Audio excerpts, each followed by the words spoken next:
Pornography না দেখলে স্ত্রী সহবাসে আগ্রহ হয় না, তার জন্য কি পর্নোগ্রাফি দেখা বৈধ হবে?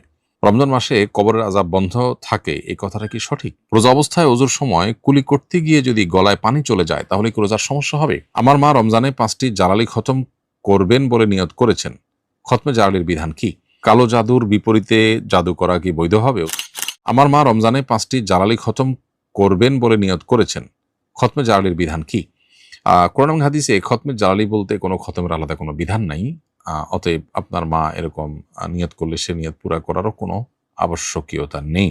মনে রাখবেন, রমাদান মাসে করার মতো সুন্নাহসম্মত বহু আমল আছে। আমরা কোরআনে কারীম তেলাওয়াত করব, করে শেষ করব, একবার পড়ে শেষ করে দ্বিতীয়বার খতম করব, শেষ করব, তৃতীয়বার করব। এভাবে আমরা করতে পারি। রমাদান মাসে করার মতো যে সমস্ত আমলগুলো আছে সেগুলোতে আমাদের মনোযোগ দেওয়া উচিত।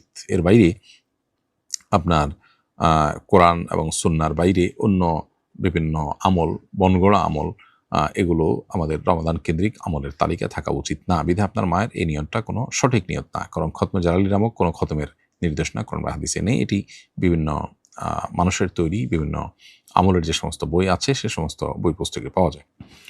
এরপরে প্রশ্ন হলো, আমরা তাকে ভোট দিয়ে পাশ করিয়ে এনেছি বললে শিরক হবে কিনা? উত্তর হলো না, এরকম বললে শিরক হবে না।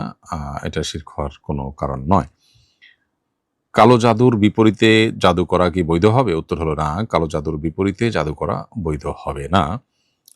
বরং কেউ যদি জাদু করে তাহলে তার বিপরীতে আপনি রকিয়া করতে পারেন। ঝাড়ফুঁকের মাধ্যমে নিজে আত্মরক্ষার ব্যবস্থা গ্রহণ করতে পারেন। আর যে আপনার ক্ষতি সাধন করেছে তাকে আল্লাহর হাওলা করে দিবেন। আল্লাহ তার বিচার করবেন। আপনি নিজে তার জন্য আবার ক্ষতি করার জন্য পাল্টা জাদুর উদ্যোগ নিতে পারেন না।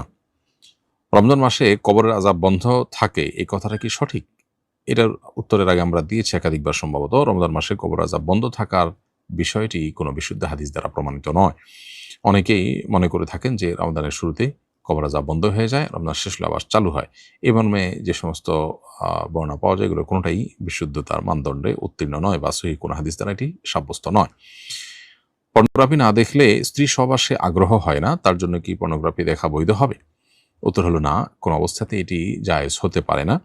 বরং এই পর্নোগ্রাফি দেখতে, দেখতে বদ অভ্যাস এর ফলশ্রুতিতে তিনি একটা রোগ বাঁধিয়ে নিয়েছেন নিজের জন্য। অতএব এই রোগ থেকে উত্তরণের জন্য তিনি হালাল পথে চেষ্টা করবেন, হালাল উপায়ে তিনি চেষ্টা করবেন, কাউন্সিলরের কাছে যাবেন, অন্য কোনো উপায় তিনি অবলম্বন করবেন। সাইকোলজিস্টের কাছে তিনি যেতে পারেন, তাদের শরণাপন্ন হতে পারেন। ইনশাআল্লাহ বিদিনিল্লাহ সেগুলো তাকে হেল্প করবে।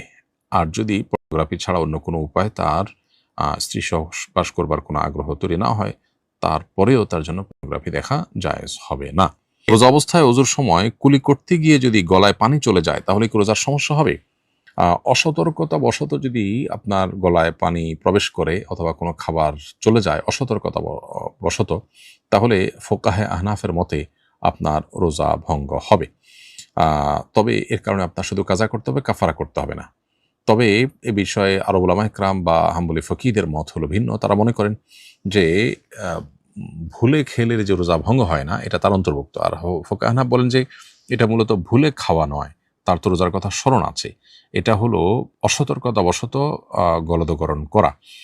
আর ভুলে খাওয়া বলতে রোজার কথা ভুলে গেছেন, এই অবস্থায় খাচ্ছেন। এরকম খেলে সেটা রোজা ভঙ্গের কোনো কারণ হয় না সবার মতেই।